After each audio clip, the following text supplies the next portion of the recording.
You think you're evolving. You're reading more, working out, meditating, talking less, smiling just enough. People say you've changed, that you're calmer, more mature, wiser. But deep down, something's gone quiet in a way that doesn't feel alive. It's subtle, like a whisper you're trying to ignore, because you've started mistaking silence for peace, numbness for evolution, exhaustion for wisdom. You didn't heal. You just got used to hiding your wounds behind functionality. There's no screaming anymore. But not because the pain left. It just became part of the background noise, like the hum of a refrigerator in an empty apartment. You work, you sleep, you scroll, you repeat, and the world calls it progress. But the truth is this: you're not evolving, you're anesthetizing. You stopped breaking down in public, yes, but now the collapse happens in private, in your thoughts, in your breath, in the parts of the day no one sees. The soul learns to survive by becoming quieter, by retreating, and you start calling that retreat growth. But survival isn't healing, functioning isn't living, and you know it. Somewhere in you, you feel it, the echo of something that once screamed. Now it only whispers. Nietzsche said, "He who fights with monsters should look to it that he himself does not become a monster, and if you gaze long into an abyss, the abyss also gazes into you." You looked into the abyss, and instead of climbing out, you learned how to decorate it. Call it home, call it transformation, but what if your growth is just a smarter version of your defense? What if your calm is just a more elegant form of collapse? What if you're not more evolved, just more numb? This isn't an attack, this is the mirror, the one you've been avoiding. Because maybe you didn't escape the pain, maybe you just lost the language to describe it. And now you live in silence, calling it peace. But silence without truth is just anesthesia. So I ask you, and not as a critic, but as someone who's been there, what if your evolved self is just the polished shell of the trauma you never named? There's a version of you that looks fine on the outside. You wake up, you do what needs to be done. You even smile at strangers. You've stopped crying in public. You've stopped exploding when things go wrong. You've even begun to call it growth. Bratum, but what if you didn't grow? What if you just became colder? It's easy to confuse numbness with progress, to believe that the absence of chaos means you're finally okay. But the truth is more uncomfortable. Sometimes what we call evolution is just a more socially acceptable form of collapse. You've learned to function, to move through the world without shattering, but you had to shut parts of yourself down to do it, and the world applauds you for it. They don't see what it cost you to go quiet, to become efficient, to stop feeling, because emotional numbness wears a suit now. It meditates, it reads philosophy, it goes to therapy, but it doesn't feel alive. It just survives more elegantly. There's a character your mind creates when it adapts to long-term pain, someone composed, unshakable, immune. But immunity isn't the same as intimacy. You don't let things in anymore. Not really. You pretend to connect, but your eyes keep a certain distance, a protective emptiness, because deep joy would require vulnerability, and vulnerability is what once broke you. So now you protect yourself from feeling by calling it wisdom. You're not angry anymore, but not because you're at peace, because anger felt too dangerous, and peace is just the name you gave to avoidance. And the cruelest symptom of all, you don't remember the last time something made you feel genuinely happy. Not pleasure, not dopamine, not the temporary hits you get from achievement or distraction. I'm talking about joy, the kind that fills you, not just stimulates you. The absence of that joy isn't maturity, it's anesthesia. So be honest, not with me, but with yourself. Are you really growing? Or are you just getting better at pretending you don't hurt anymore? There's a moment when the screaming stops, not because the pain is gone, but because no one's listening. At first, you resist it. The internal chaos, the ache behind your eyes, the silent question that loops through sleepless nights. Will it ever stop? But the body is ancient, And the mind, when cornered by unchanging pain, does what it must to survive. It adapts. You begin calling it balance. You say you've matured. You convince yourself that silence equals peace. But peace without feeling isn't peace. It's resignation wearing a mask. Psychologists have a term for it: emotional habituation. The brain gets used to dysfunction. It normalizes what once would have broken you, and so you carry the weight, not because you're strong, but because your shoulders forgot what it felt like to be free. You don't even notice the pain anymore. It's no longer sharp. It's not screaming. It's a dull hum, constant, background, familiar.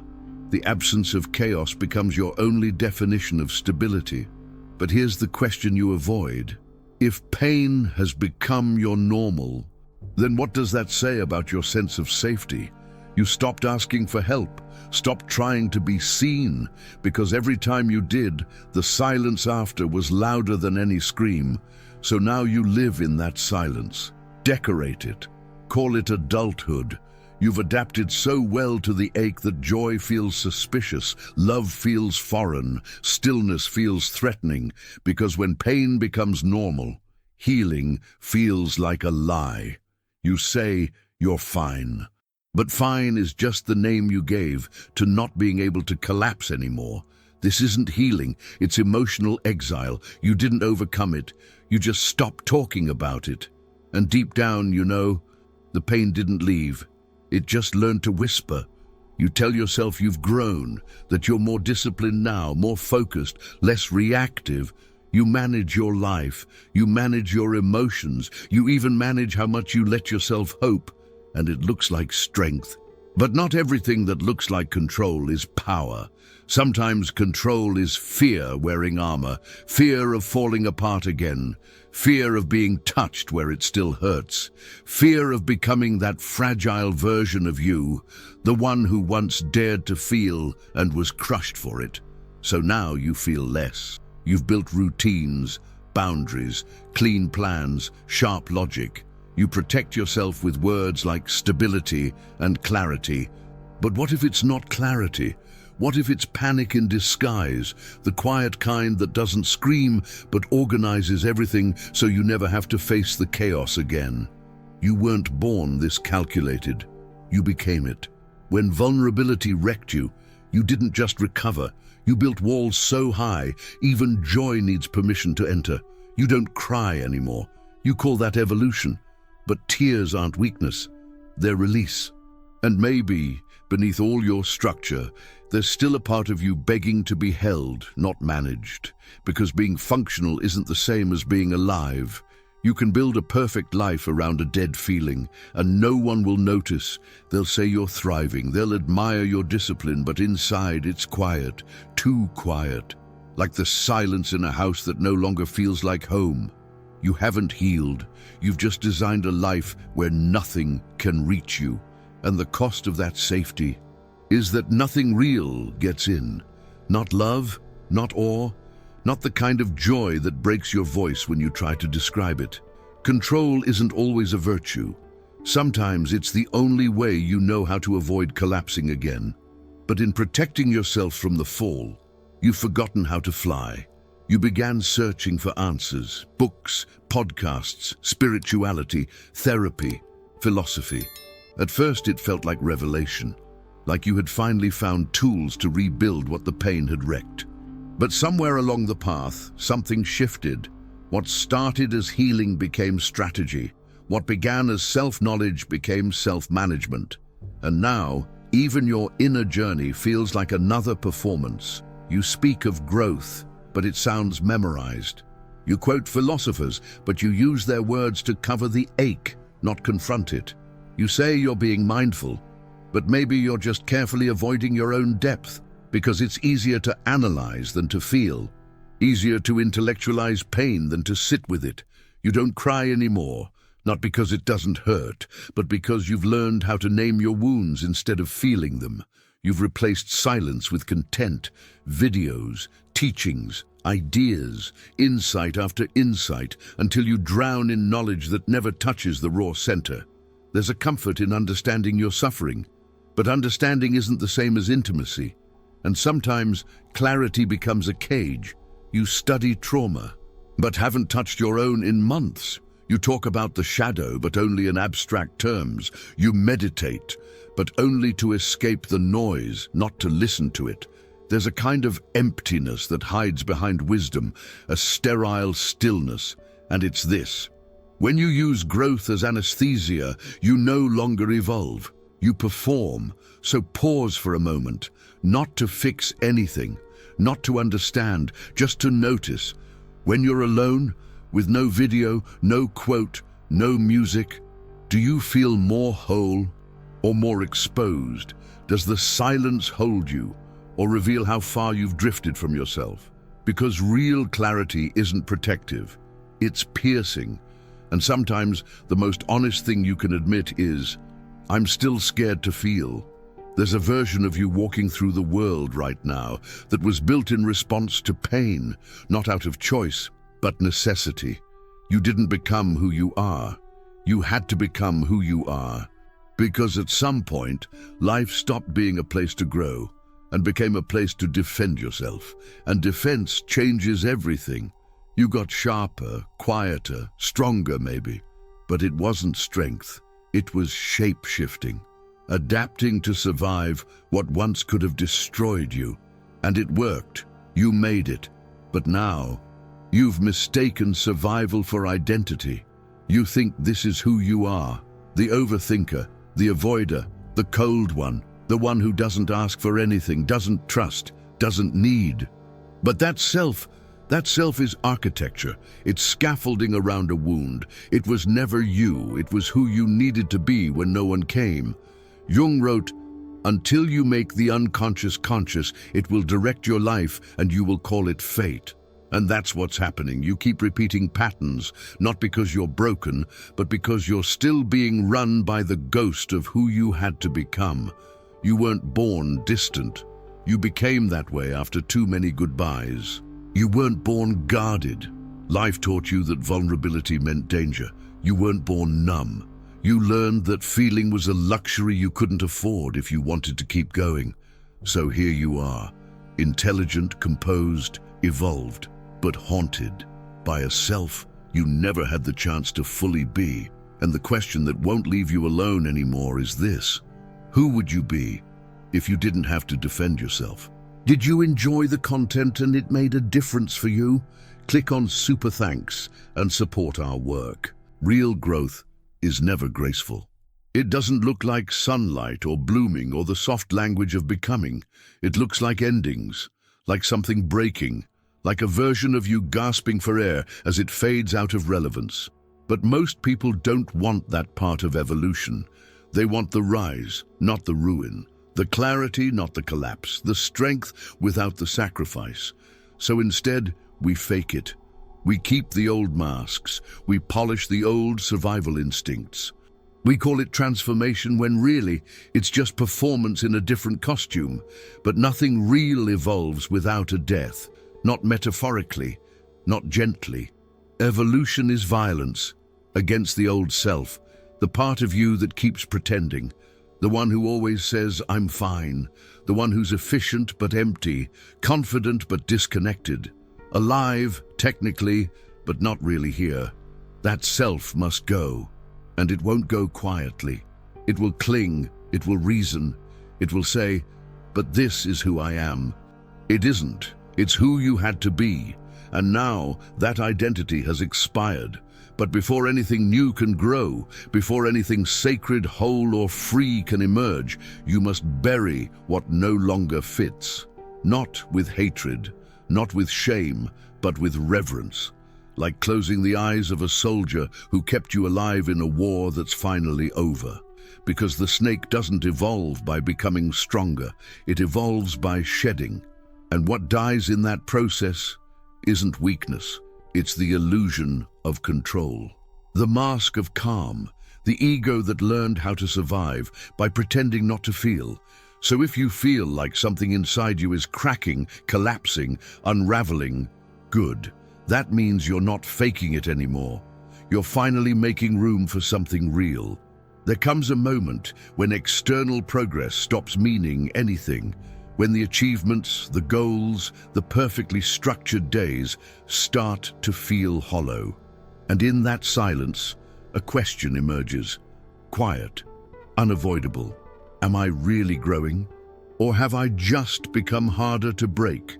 Because there's a difference between being stronger and being more numb. A difference between feeling whole and becoming efficient. It's subtle, but it's everything. Survival can look like strength, especially when no one sees how much you had to shut down just to keep going. But deep down, the body remembers. It remembers what joy used to feel like. Not stimulation, not distraction, but real warmth. The kind that fills you without needing a reason.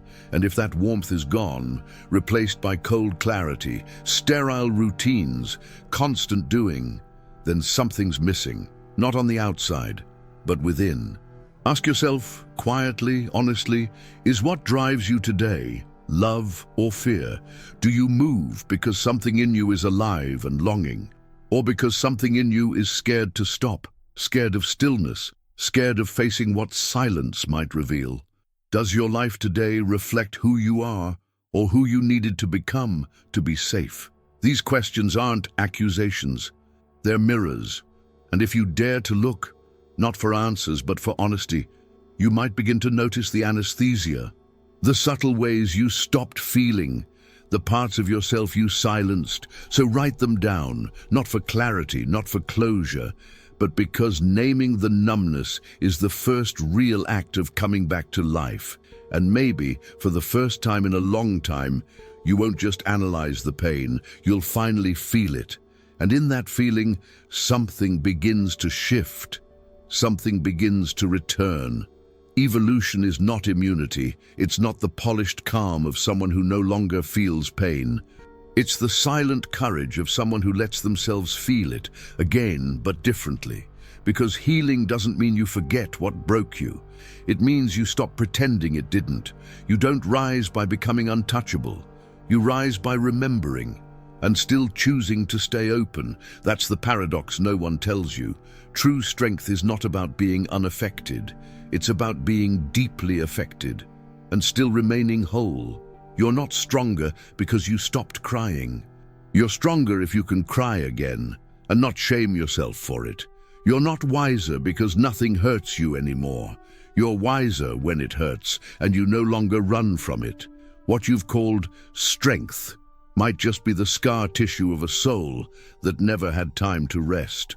What you've labeled evolution might be the slow drift away from the parts of you that once believed in light. Nietzsche stared into the abyss, but he didn't flinch. He didn't decorate it. He didn't pretend it wasn't there. He looked, and the abyss looked back. Maybe that's all growth really is, a returning to the pain with different eyes, not to suffer again, but to reclaim the parts of yourself you abandoned there. You are not the numbness. You are not the persona. You are not the voice that says you should be past this by now.